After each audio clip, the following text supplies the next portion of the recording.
Hello and welcome back to the Business of Property. I'm your host, Cheryl Leong from Property Development Australia. So welcome and Happy New Year, everyone. I'm hoping that everyone has a fantastic 2022. Our special guest, who is no stranger to the business of property, Tony Meredith, is here today to help our community kick off an amazing year. And I know that a lot of you have, I'm sure, some goals and some targets for this year. And Tony is the man to help us with that. He is our resident business and property business coach, property life coach. But without further ado, let's have Tony on board. Tony Meredith, how are you today? Cheryl, hello to you. Hello to your viewers. Hello. How you going? Happy 2022. Yes, I am very, very well. So I have to just let everyone know for some reason, my computer's doing all funny things, but I'm on my phone, so it looks a little bit different. So bear with me. I'm sure Rafiq has sorted out technology, but let's get down to business, Tony. I know the year for a lot of people, we've got the big C going around, probably causing a little bit of havoc for some people. I know that you're experiencing a little bit of that at the moment. So, but you know what? We're going to power through. And the whole intention here is to help our community of developers, property investors, just our community to really set into motion some firm plans for the new year. So, Tony, what are you finding with your student? I was going to say your clients or your students with goal setting for this new year. Has it been any different from previous years, or talk me through a little bit about what you're seeing? Is there a certain trend to the type, maybe even the types of goals?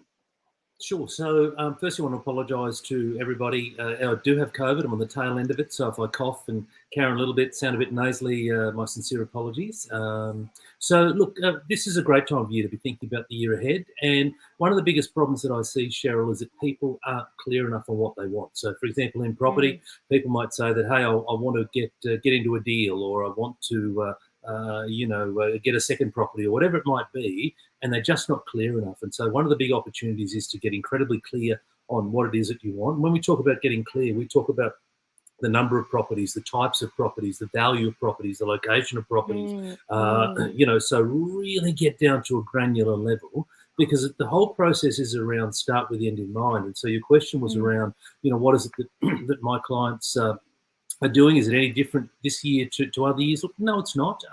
This is not a new process. This process has been around, long before me, and it's a case of first and foremost get incredibly clear on what it is that you want. And talk me through that clarity piece, because we do have a large number of our community who are starting up in development. All right, and it may be that, and please feel free to share. I can't actually see what's in the chat, to be honest. So feel free to pop it in the comments below, wherever you're coming from: Facebook, LinkedIn, YouTube. Comments in the chat, and so Tony and I can talk to them as well. A lot of people are starting up in their journey, and if this is you, please share what your goals are, and they may not be really clear. Hi, Nolan, how are you? It's just you. Nolan's saying he hasn't got the video. Nolan, I've got the video here. I'm looking at it. So, mate, I'm not sure what's going on. So, yes, it is you, Nolan. It's because I've got the video here. It's not you, it's me. And so they might not have a clear idea of what that property looks like, because they're maybe still in the education startup phase, but they're like, by the end of the year, I want to have secured my first deal. So how do you work through that? Sure. Well, start with the end in mind. So that always, whatever you do, you always want to start with the end in mind. Now, by the end, that doesn't need to be 5 years. It might be 12 months. It might be 6 months. For the purpose of tonight, let's talk about the end of this year being December 2022. So start with the end in mind. So what is that going to look like for you? So it might be that I want my first a small lot subdivision, a 1 into 2 in a particular suburb, within a particular budget, and even to the point of, you know, the type of frontage that I'm looking for, the area size that I'm looking for, the slope of the property, so on. It's the type of zoning.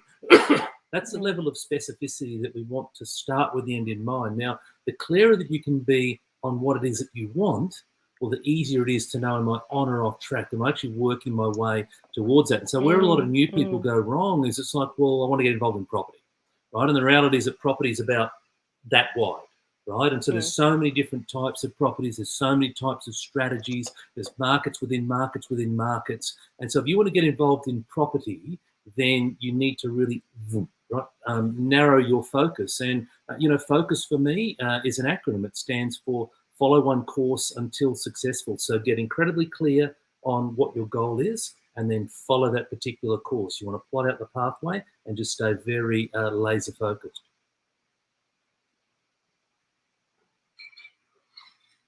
You got me, Cheryl?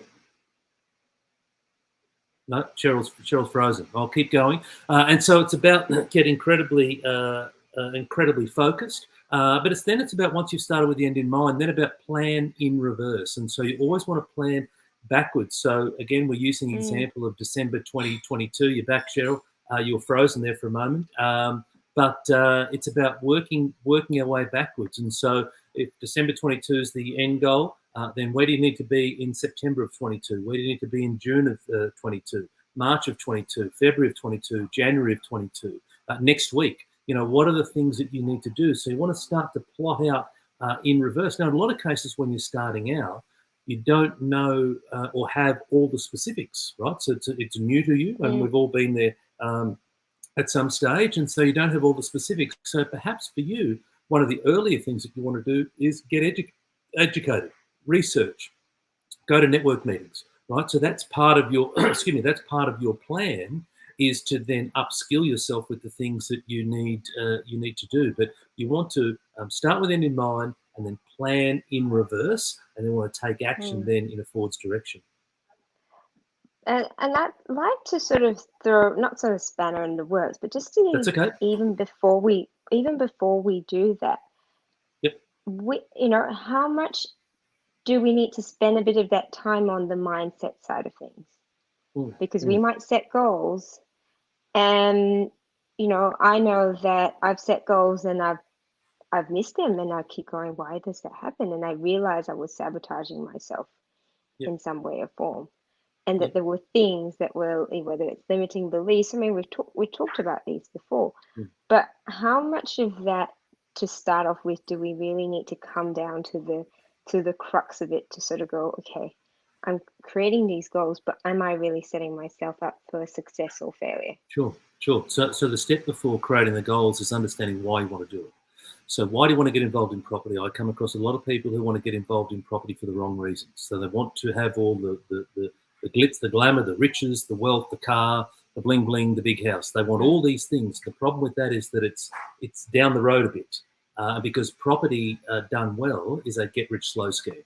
And so it's down the road a bit. And so then between where the glitz, the glamour, the riches are and where you are is quite a distance. In some cases, it can be a number of years. And so it's a case of, but I want to be down there as quick as I can.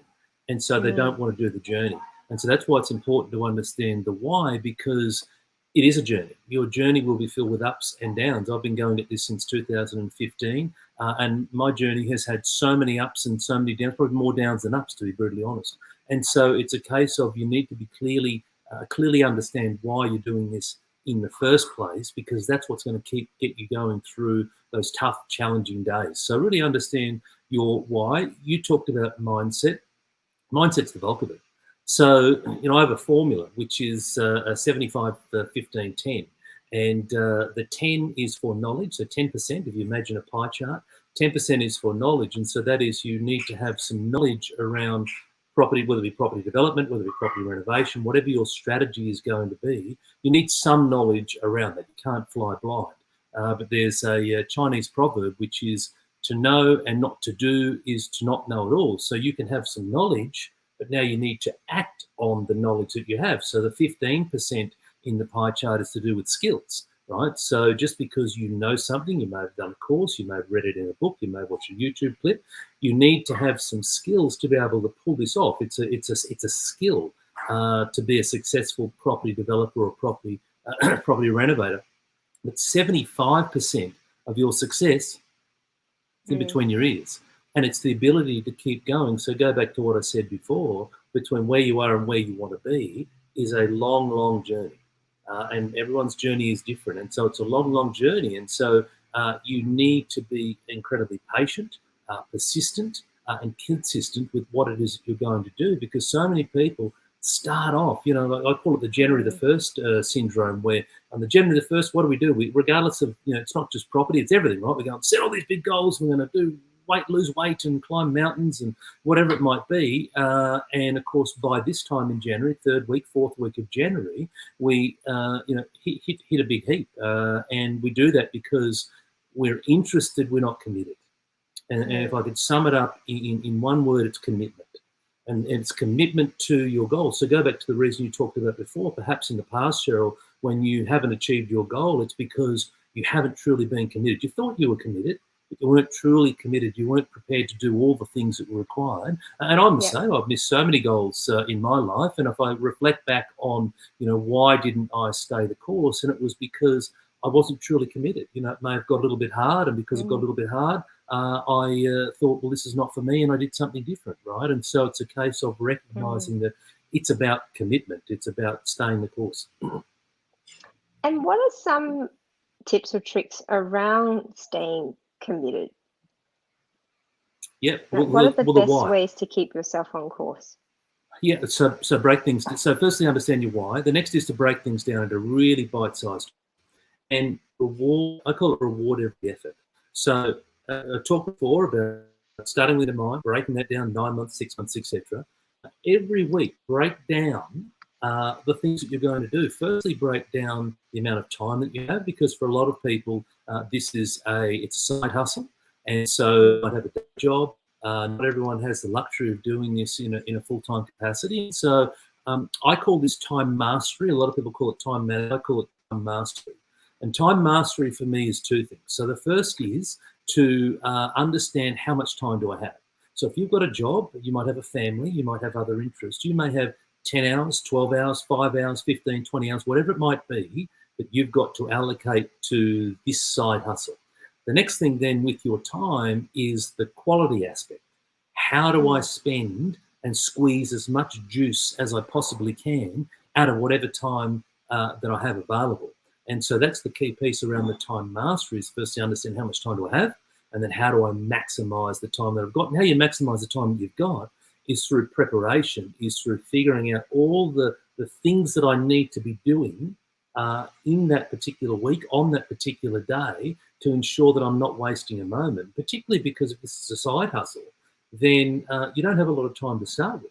And so you want to make sure you're doing things that are as productive as you possibly can, not just being busy.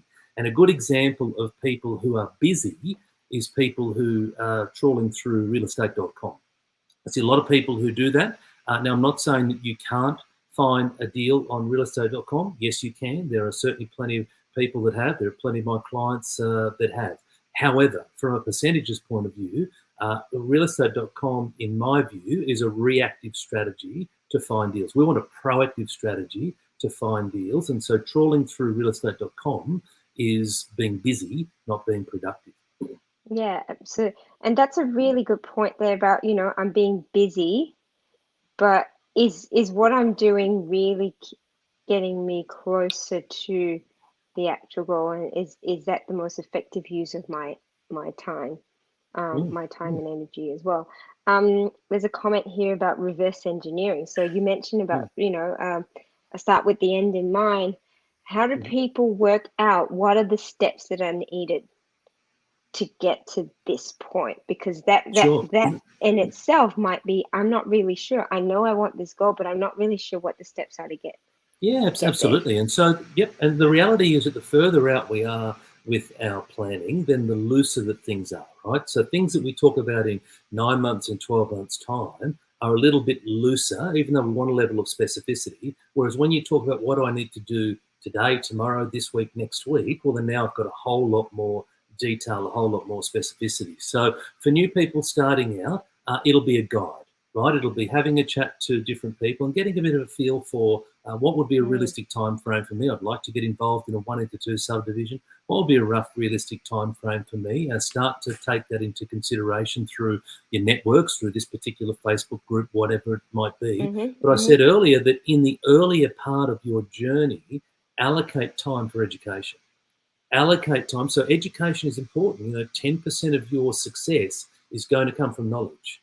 You need to upskill yourself. You need to know what it is that you're doing. So spend time educating yourself. Now, education doesn't need to be formal education. It could be involve yourself in network communities. It could be, go to network meetings. It could be watch YouTube clips, read a lot of stuff online. I mean, the beautiful thing about 2022 is that the knowledge is at the end of our fingertips, quite frankly, and so it's not that hard to figure out, how it is that I need to do anything. And there's this amazing website, 𝐒𝐿𝐸, Google.com, that has all the that has all the answers, right? But for new people, spend a lot of time up front in upskilling yourself, because you won't have the knowledge, right? I didn't have the knowledge back when I first started, and so I absolutely get it. But you still need to have an idea of the types of time frames that you want to spend on certain things, and give yourself some, but also give yourself some time frames to challenge yourself. You don't want to have things just go off into the ether, because it may never happen.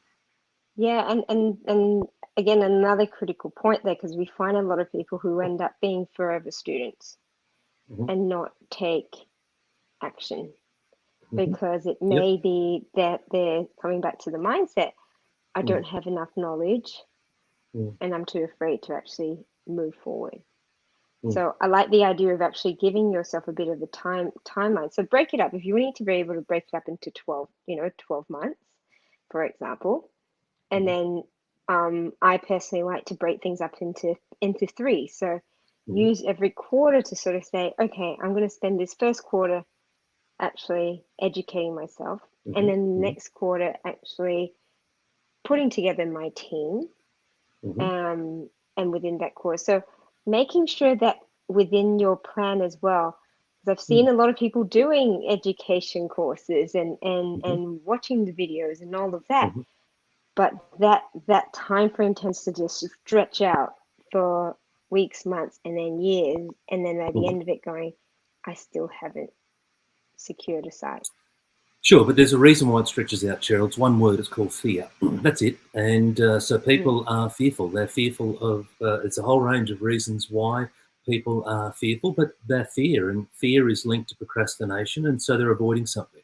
And let's not beat around the bush. That's exactly what's happening. And so for people who are taking 2 years, 3 years, they're fearful of actually, taking that first step. It's one thing to know how to do things, right? And go back to the Chinese proverb that I mentioned earlier. To know and not to do is to not know at all. So you might be the smartest person in the room, but if you choose to not act on it, then what does it really matter? And that's where you need to challenge yourself as to, why am I not taking that particular first step? But it's fear. I'd love for someone to challenge me and tell me it's something different, but it's not. It's I've been around, whether it be my own actions or inactions, and certainly coached hundreds and hundreds of people in this area, and it all boils down to procrastination.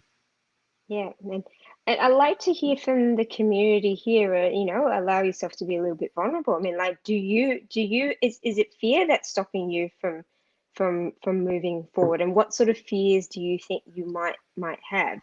And it could be things around, losing money, and that comes up very often, or is it the fear of the unknown, the fear of being judged possibly as well? I'd like to hear, sharing my experience. My fear was around not finding the right deal. That there were so many deals that come across, but I was afraid to move forward in fear that was not the perfect deal. Like I was looking for the perfect deal. Correct. So I kept sort of almost like then I would self-sabotage. I would Mhm. find reasons for it to not work, or Mm. whatever, like subconsciously I would sabotage the deal in Mhm. some way or form.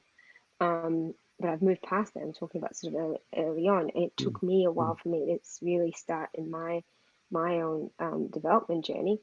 But it's Mm. important more so than anything else that what you're saying is that awareness that there is a fear, that there is a mindset thing. So how do we move from fear to breaking through that fear and actually Sure. taking the We'll go action? back to what you just said there around awareness. So there is a formula for change, and so whenever we want to change in anything, right, there's a formula, and it's a two-part formula. And the first part is self-awareness. So self-awareness plus action equals change. So in a lot of Mm, cases, we're not even aware, Cheryl. That's the reality. So we are mm, procrastinating, we are acting or not acting with fear, and we're not even aware that we're doing it. And so in the instances that you talk about, people might just think that I'm doing more research, right? Consciously, I'm researching more. That's the story they're telling themselves. But deep down in the subconscious, the reality is that there's a fear of something. And can I say that, in my view, the single biggest fear that I have come across, both me personally and both with my clients, is the fear of being criticised by other people.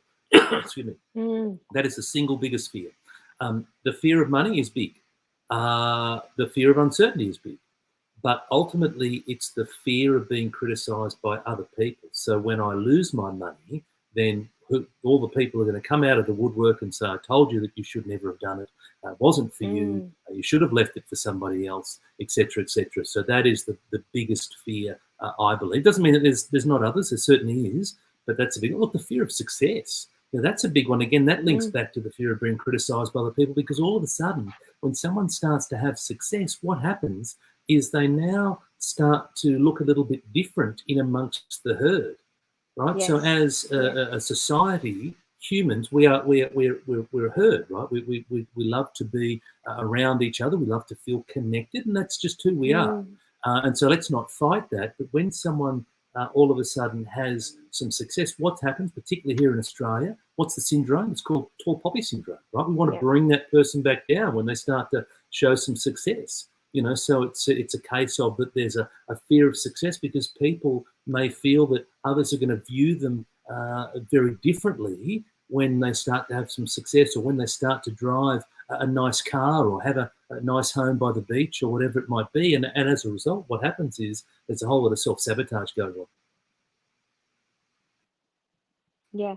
And what are some real practical tips that people can take away from today? Say if they've done a little bit of an exercise where they've identified, the Mhm. fears that they have and the things that are holding them back. We talk Yep. about limiting beliefs as well. So there's an awareness Mhm. piece here. So say Mhm. you've done done an exercise where you spend a little bit of time just writing down the things that you're fearful of, writing down the things that have stopped you Mhm. from being successful and Yep.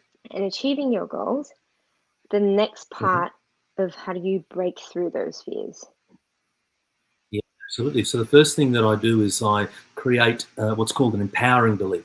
So fear is a limiting belief, and so the only place we have limits is in our mind, and so fear is a limitation. And so we want to come up with Mm, something that's 180 degrees the opposite of the thing that's holding us back. So if I'm having a fear of failure, then I want to be loving success, right? And so you want to come up with something that's the mm, opposite of the thing that's holding you back, right? And you want to start to think about that, yeah, write that down, right? There's a process that you go through from a changing beliefs point of view, and one of them's around affirmations. So positive affirmations, the things that yeah, you say to yourself out aloud. Don't just think them, but actually say them to yourself out aloud. It's incredibly powerful. In fact, Mel Robbins has just written a new book called The High Five, and it's all around in the morning before you leave the bathroom, give yourself a physical high five up to the mirror, and it makes you feel good. mm, And so the same from an affirmations point of view. Say things out loud, but don't just say them,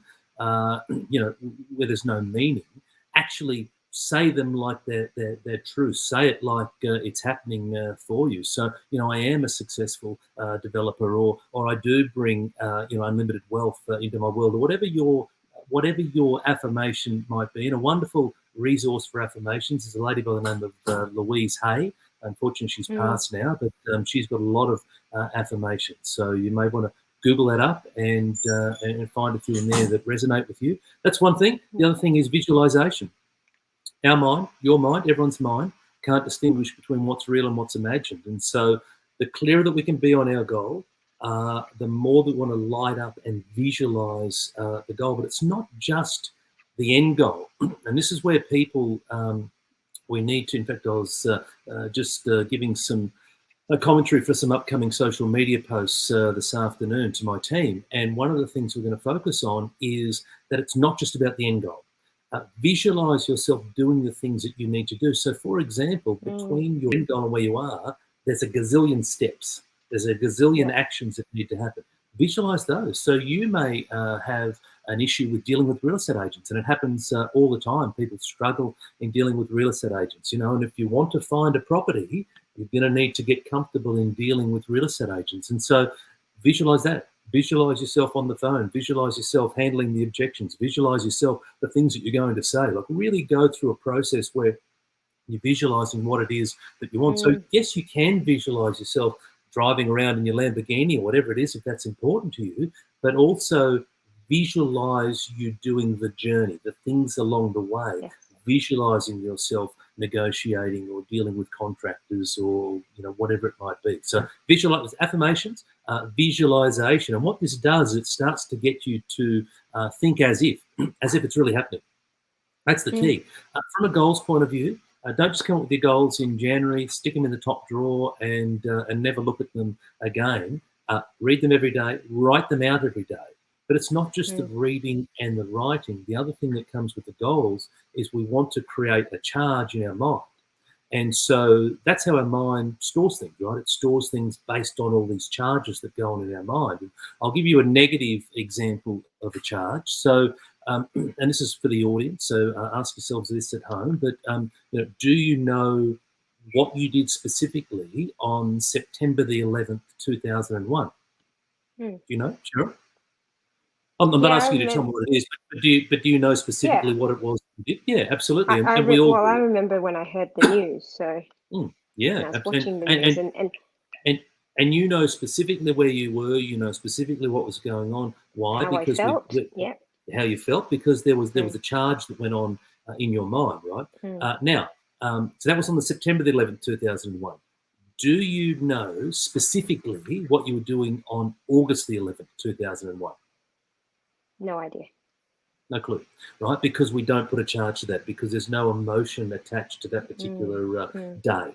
And so that's how our mind stores things. It's based on the emotion. It's filtering out things based on emotion. You go back into your mind and there'll be happy things that you remember, or unfortunately, if you're dwelling on missed opportunities, it's because you've attached all these charges to that negative emotion. The same happens in the forwards, right? So in front of you, the more that you can light up and create the positive charge on the things in front of you, when you get to that point, it's almost going to feel like deja vu. And so it's about getting clear on what you want, visualizing yourself doing those things, saying to yourself out loud all the wonderful things that you want to be doing, and then it doesn't feel unnatural because you've played it out over and over again. Look at sports people. So sports people, before they go for a kick or hit the golf a club or the tennis racket or whatever it might be, they visualize themselves. They visualize themselves going through the stroke or the swing or whatever it might be. The same applies in life. It applies in business. Yeah. And Tony, you probably have access to the chat and the comments there. Can you see them? Because I can't see them on my phone. And I know a few people have commented, which I really want to make sure that we address any questions or comments as well, because I see a lot of people sort of sharing some things about the fears, the procrastination. All right, so let's have a look at this. So Margot says hello. Nolan has figured out the video, which is good. Luke Moroney saying bye. That's all he does. Yeah, I figured that was you, Luke. Yeah. So going for the goal. What else have we got here? Mers is saying Happy New Year. Happy New Year to you. Great advice. Harry, thank you. Nolan can relate to that, Cheryl, so I'm not sure what point that was, but Nolan can We're certainly just relate. relatable. We're just relatable. Yeah, of course. Susie's saying Happy New Year to you and I. Happy New Year to you, Susie. Analysis paralysis is my Achilles heel. Yeah, okay. So analysis paralysis, and and Noel and I have had plenty of chats on this. But again, it comes down to procrastination. Perhaps perfectionistic thinking is another thing that's linked to analysis paralysis. Wanting every single duck to line up in a particular row, whereas at different stages in the process, it's okay not to be exact.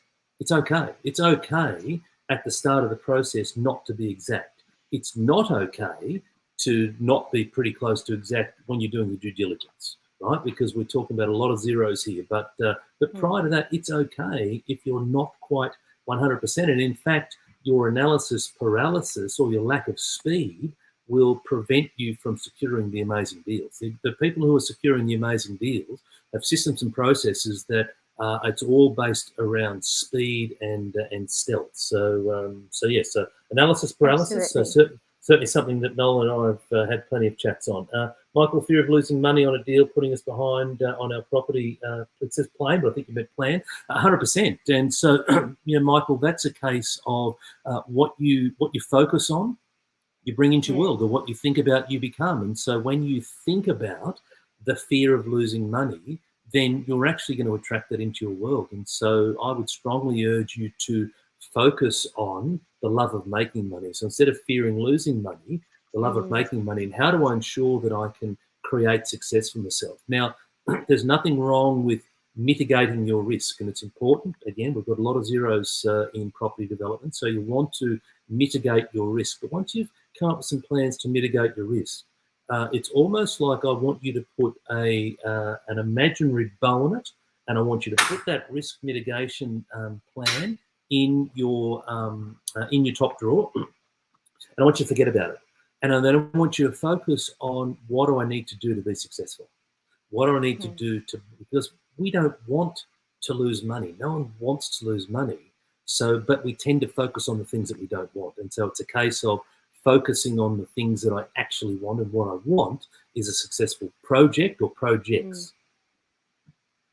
What does the other Tony say about where your focus grows, your energy flows?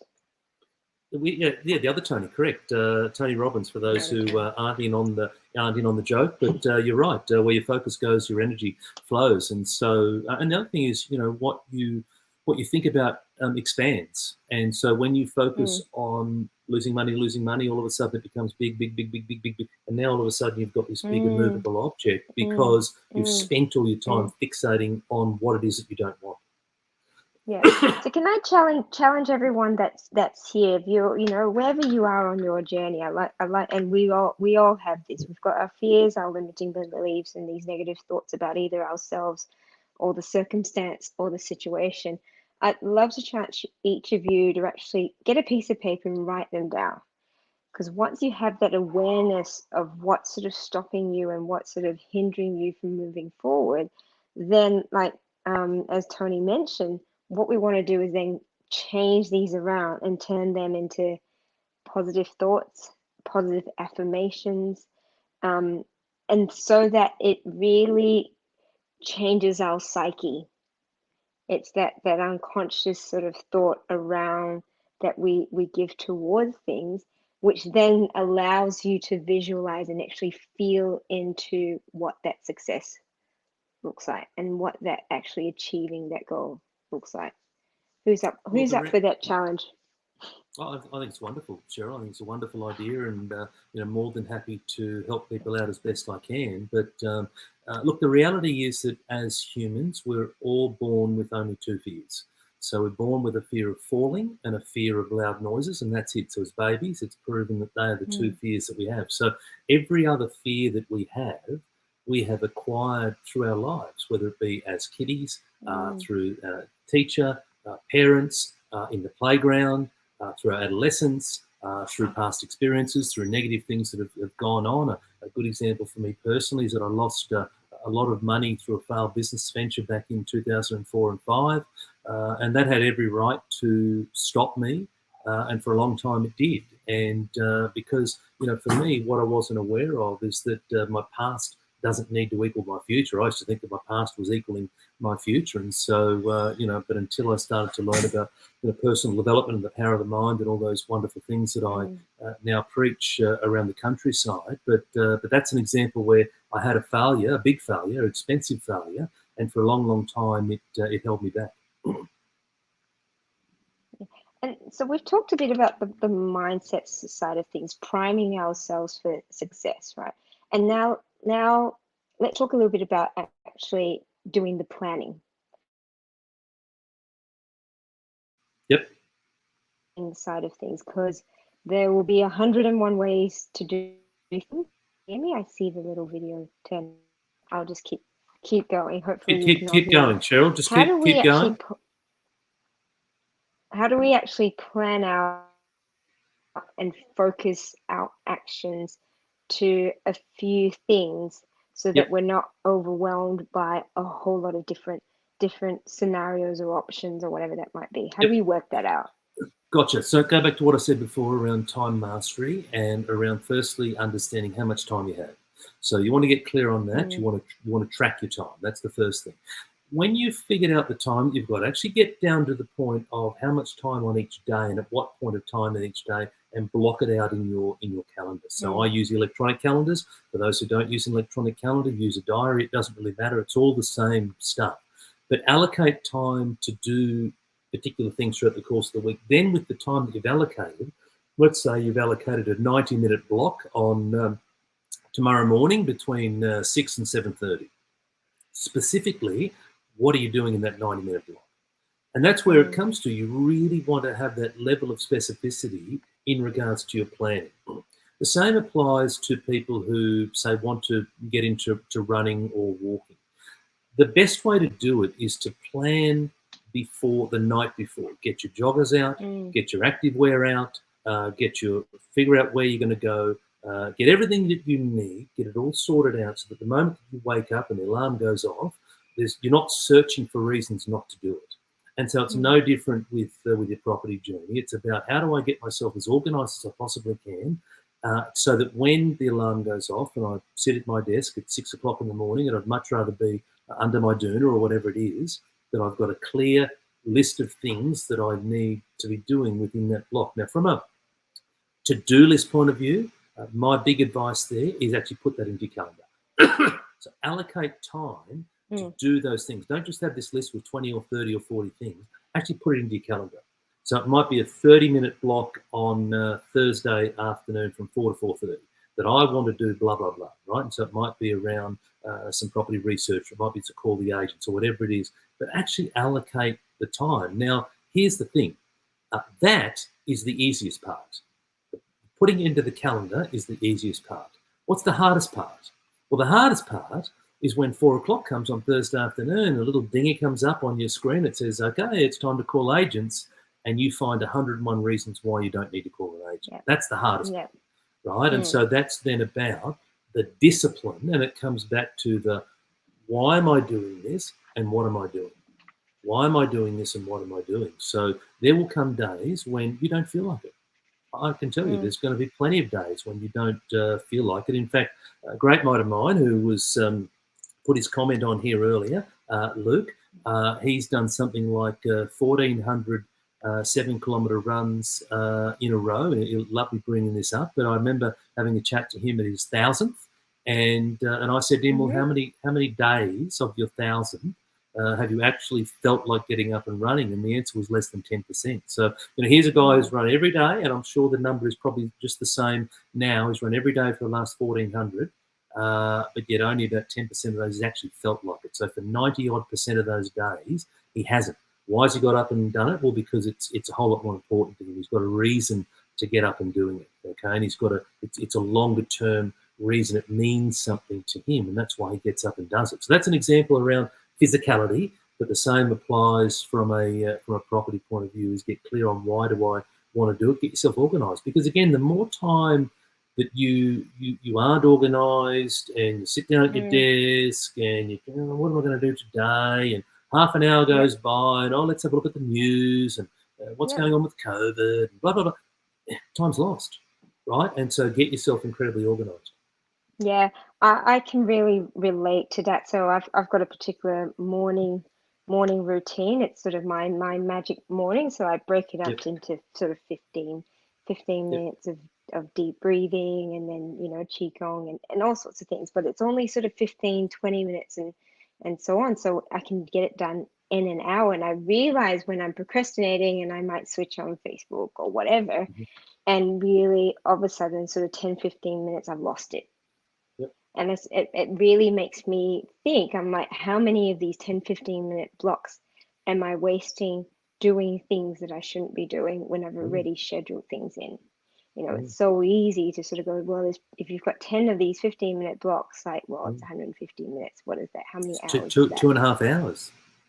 Shit. It's 2.5 hours, Sorry. right? Which is amazing. There's so much that you could be doing in 2.5 hours, and you're exactly right, Cheryl. And then what will happen is someone will say, "Oh, Cheryl, can you do something?"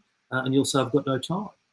Right? And so Mm, you've got no time. But the mm, reality is we all have time, and it's not it's not a time issue. When people say they don't have time, it's not a time issue.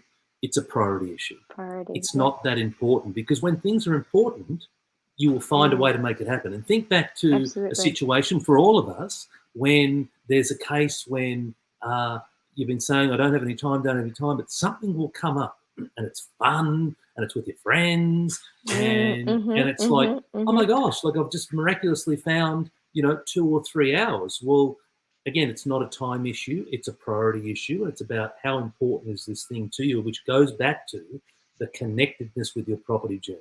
How important is it to you to ensure that you do the thing that you need to do? Have you connected it up? This one thing that I'm doing today, if I don't do this one thing today, that may have a domino effect, and that may push me back a week, a fortnight, a month, because I don't do this thing today. And so it's about the discipline to do it, but it's Yeah. also having the connectedness of why it's important to do it.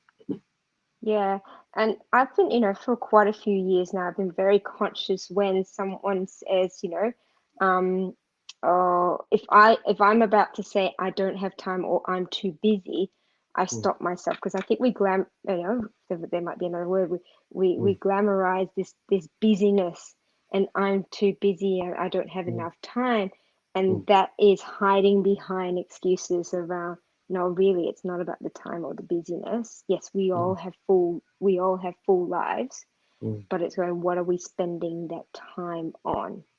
That It goes makes back to that makes procrastination. that It goes back difference. to fear. We're fearing something. There's a reason. So the way we're motivated as humans is we either avoid pain or we seek Mm, pleasure, and that's it at the mm, highest level. And so the reason why we do that is because our mind is designed to avoid pain. That's one of the mm, primary roles of mm, everybody's mind. It's designed to mm.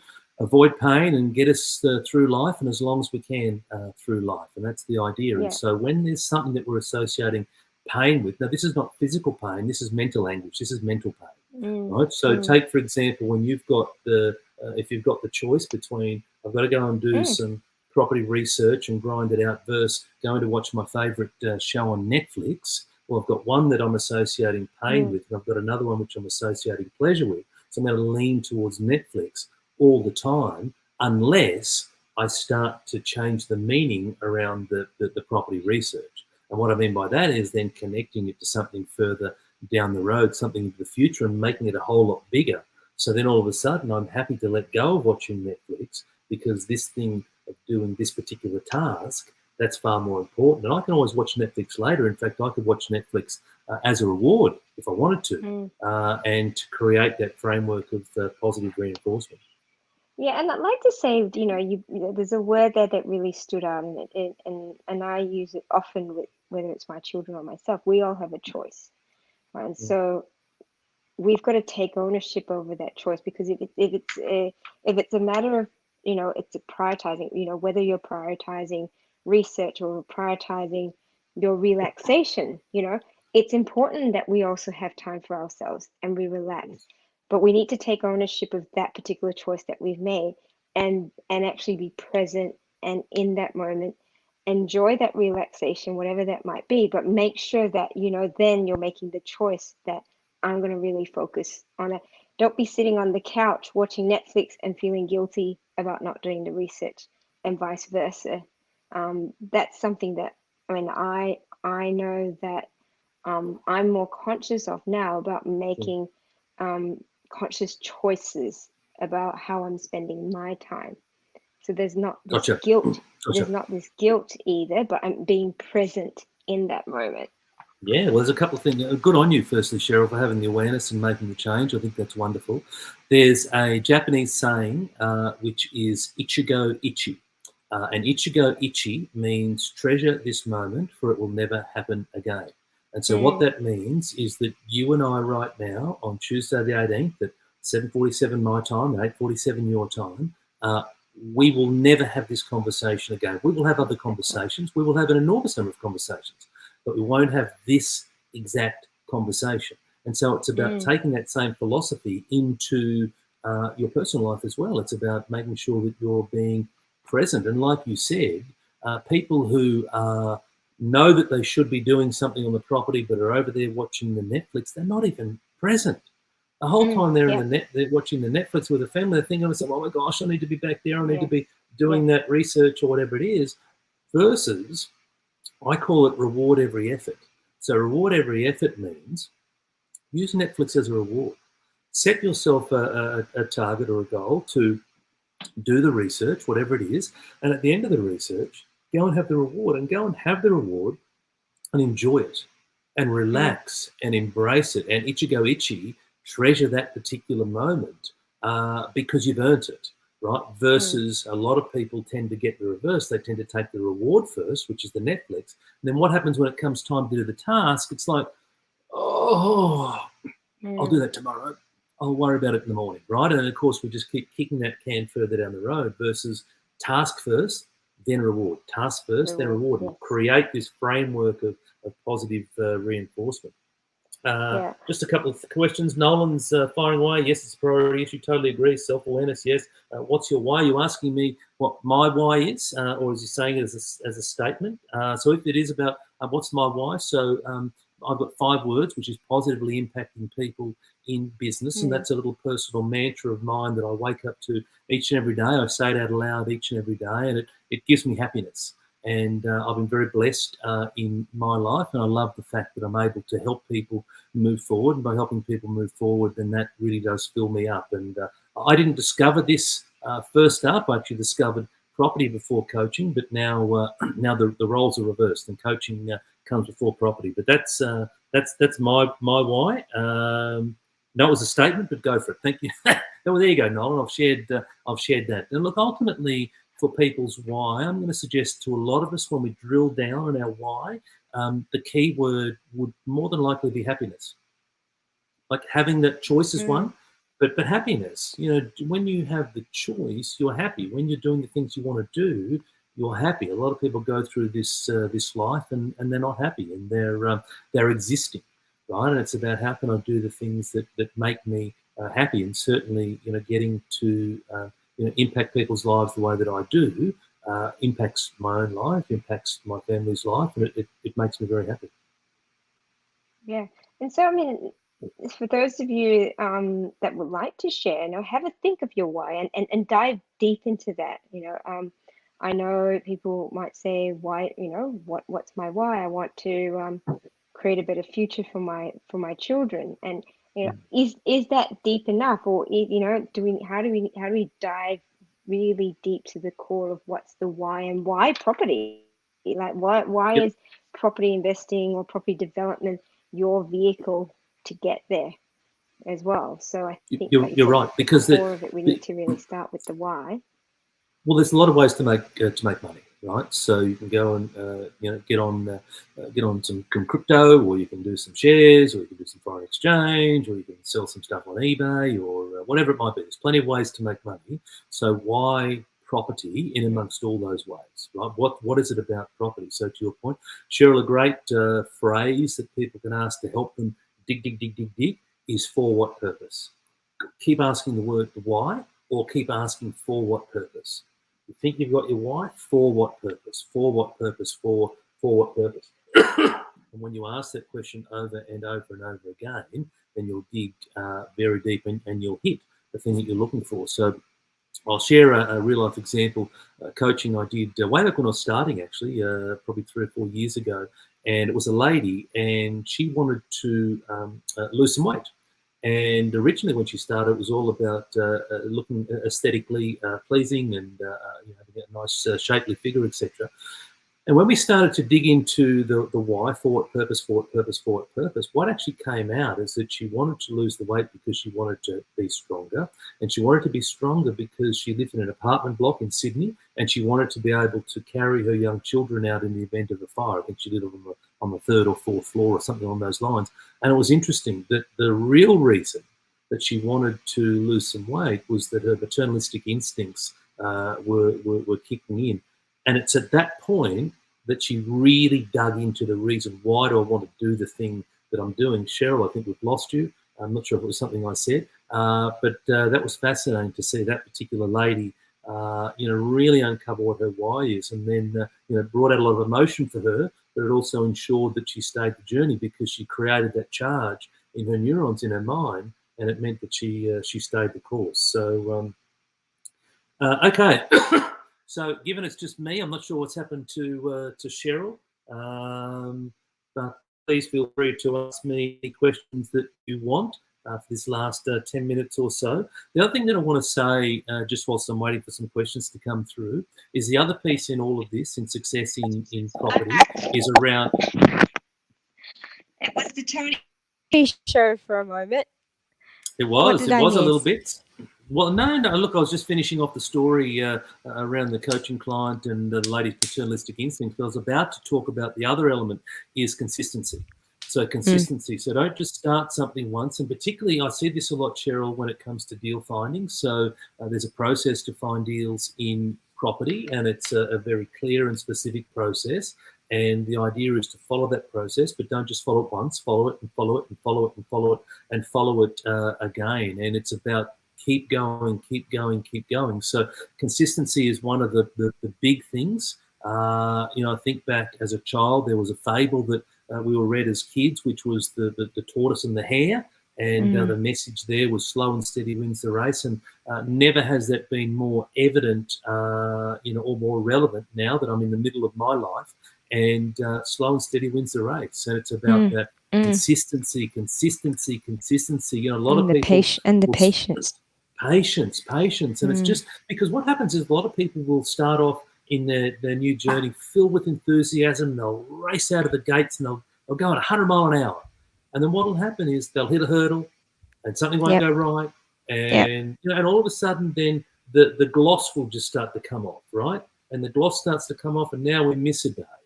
And then we miss a second day. It's now very hard to get back on and rebuild the momentum because I've started to miss a day or two, and now the stories start to unravel inside my mind. So it's about consistency, and particularly when people start out. And I had this conversation with a client yesterday, and the other Tony, he talks about massive change, take massive action, whereas I'm not a big subscriber to that theory.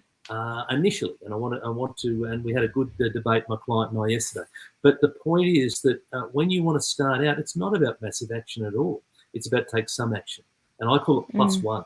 So wherever you are, do one more thing today than you did yesterday, and then do one more thing tomorrow than you did today. And if you take that approach with you each and every day, then you will methodically and sustainably create wonderful, wonderful change, introduce wonderful habits into what it is that you're doing. But when you go like a bull at a gate, initially, you burn out. And you said before, one of the other things is it's important to have the balance. Don't just become one-dimensional with this stuff. It's important. And I have been guilty of this many, many, many times in the past. So take it from someone who has got a lot of experience in this. It's a case of, look to have the balance, create more than one dimension in your life, be a well-rounded person, not just an amazing property developer.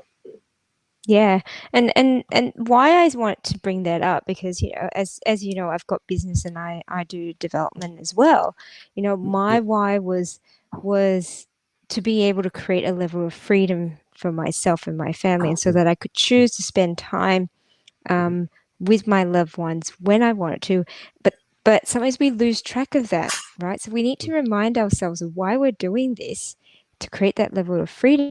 But if we're finding ourselves being totally obsessed with working or deal finding or projects all the time, then we've lost sight of why we're doing this. So it's really important that we're, keeping in mind that level of balance to be able to go, okay, well, I'm with the family. I'm doing what I actually want to be able to do, because you want to also, what I found, live the life, that future life that you're trying to create. Because the more that you're actually doing that intentionally, the more that becomes a reality.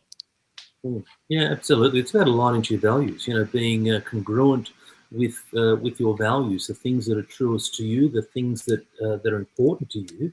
And it's about doing it. It's very difficult if one of your values is around freedom, and then you're really battling away with taking yourself away, or family, and you take yourself away from your family. How you get around that is that this is about linking something into the future. It's a case of saying, well, look, in the short term, I am going to commit to doing this. I am going to give myself a time frame, and I am going to go at this for a period of time.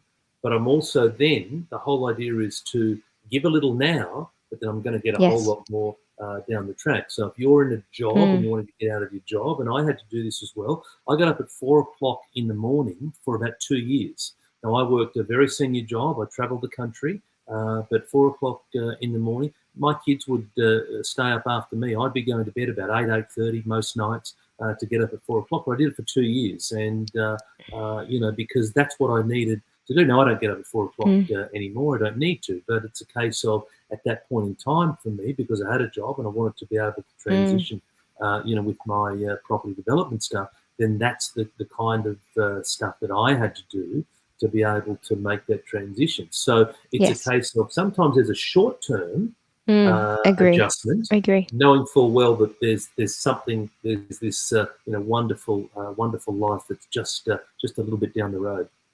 Absolutely agree with that. Well, Tony, I'm going to give you a bit of a plug, because I know that you work with a lot of our community, a lot of people in our community. You tell us a little bit about your coaching, because you do group coaching, you do one-on-one coaching. You're my coach in terms of sort of a business and life coach there, and I've seen huge changes in my life. How can you help those in our community who are sort of starting up, or not even starting up, with whatever point you are in your journey, but you're feeling that you need someone to help you keep you accountable, keep you focused, and actually drive you towards success for the new year? Tell us a little bit about there's some programs you have. There's some free resources, first and foremost. So I've got a couple of ebooks that I've written. One that just rewrote recently. It's all around goals. So it's about growing outstanding property business. So there's that. I'll put the link into the show notes once we're done. That's one resource. Thank you. Another free resource is my How to Deal with Real Estate Agent book, and that's one that I wrote a couple of years ago because I noticed that there was a lot of people who were incredibly nervous and very uncertain about dealing with real estate agents. My background in corporate land is in sales. A sales manager, ran big sales teams, commercial, etc. And so, dealing with people, having good, robust negotiations is, what I've built my career on. And I've never been a real estate agent, but there's a number of the skills that I had acquired through my career that had enabled me to have good conversations with real estate agents. And obviously I've got, I'm involved in development as well. I've got a large project that I'm in at the moment. So there's a couple of free resources. I do plenty of other stuff through Facebook, etc. So on all the various social media channels. But look, in regards to working with me specifically, I've got a group coaching program that I do where you get some individual time with me. You get plenty of group coaching. I've got a wonderful group of people, good cross-section of people, some people starting out, some people very experienced. And I have a saying, it's not mine, but I've borrowed it, and that is that a rising tide lifts all boats. And so collectively, that group of people are kicking amazing goals, having wonderful success for themselves, finding amazing deals, because collectively we're all lifting each other up. So there's the group coaching side of things. So if that's of interest, please reach out to me again through the social media channels. The other is individual coaching. So I had a new client start with me yesterday. She's a very successful person in the property development space, and I'm looking forward to helping her with her goals, into 2022 and beyond. I've got plenty of other individuals who work with me as well. I'm based in Brisbane, but through Zoom, we're able to reach people. I've got clients in WA, Tassie, SA, in fact, all the states except Northern Territory. So if you're from Northern Territory, I'd love to have you come on board, but everywhere else we've got covered. And look, I do a lot of stuff, as I said, on social media as well, Cheryl, and all in the spirit of helping people. Oh, sorry, one other. Gosh, you should never have invited me to give myself a plug, Cheryl, because this could be the end of it. But the last one is the Property Unleashed. So Property Unleashed is an online virtual event. It started off as a virtual event last May in Sydney. We had 40 odd people come along to that. I've done it virtually 2 times since. I think I'm probably going to have to do it virtually in the not too distant future, just given what's happening with COVID. But I'd love to get back to face-to-face. But look, again, connect with me in the next, probably the start of March. We'll look to do that in an online capacity. It's a one-day event, and it's all around mindset, but done in a property setting. And there's plenty of students who've been on here tonight, and plenty of comments and whatnot who can vouch for it's an amazing action-packed day. And it's cheap as chips. It's cheap as chips, and it's all about just making sure that you're set up for success to go and achieve whatever it is you want in your property business. I can vouch for that session. I was very fortunate to be part of the face-to-face event in Sydney at the beginning of last year, and it was fantastic. It was really, again, helped with our goals. And I'm the type of person that really likes to always revisit why I'm doing things. Am I on the right track? What are the things that I need to change or tweak a bit to be actually make sure that I'm in line? So reach out to Tony. Like I said, he's no stranger to Property Development Australia community, and has helped a lot of the people that are in the community. So if you're feeling a little bit lost, you need some sort of guidance and someone to help you keep yourself accountable towards your goals and help you really sort of plan out what that might look like. Hit Tony Meredith up, tonymeredithcoaching.com.au. Is there an AU? That's it. It's an AU, or just send me a message through Facebook. We're on Facebook every day. We're doing something, so send me a message through Facebook. And as I said, I'll put the links in for those couple of free resources. And once you dive into those and get access to that, you will get you in line to get a few emails of what's happening and when upcoming events are, etc. And it's not just about all the events. There's just plenty of general advice we provide as well.